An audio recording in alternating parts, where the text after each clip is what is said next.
Yada do, yada do, yada do, yada do. Bada bo do do do do do do do do do do.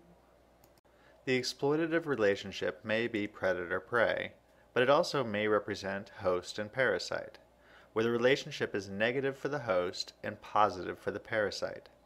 In a 2009 article in the International Journal for Parasitology, Owen et al. Looked at the relationship between birds and the northern fowl mite. The mite lives on the outside of the bird and feeds off the bird's blood. This is a positive relationship for the mite, but a negative relationship for the bird. In response to the mite, the bird has an inflammatory response. This swelling makes it more difficult for the mite to feed. This difficulty translates into fewer offspring because the mite has fewer resources to put into reproduction. So this immune response of the bird affects the population dynamics of the mite. This response by the bird puts a selective pressure that selects for mites that can overcome this defense, either behaviorally, physiologically, or structurally. If the mites are able to do this, then birds will be under pressure to develop another way to deal with the mites. This back and forth has been likened to an arms race, where each side of the interaction tries to overcome the adaptations of the other. Adaptations for the host might be thicker skin, grooming habits, or toxins to kill the parasite.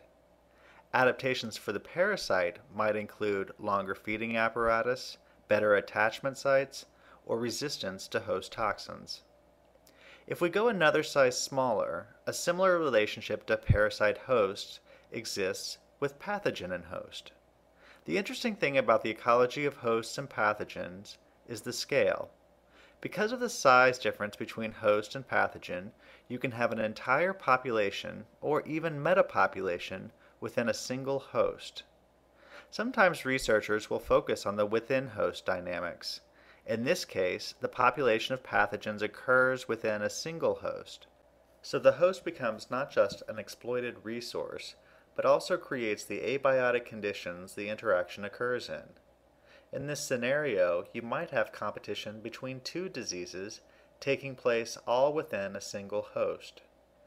Researchers may then be interested in what is the interspecific relationship between multiple pathogens within the same host. Alternatively, researchers may look at the relationship of a pathogen and its host within a host population. In this case, reproduction in the pathogen population is not seen as duplication of infectious particles within a host, but instead is viewed as the movement into secondary hosts. The challenge for many community studies is figuring out what constitutes your population.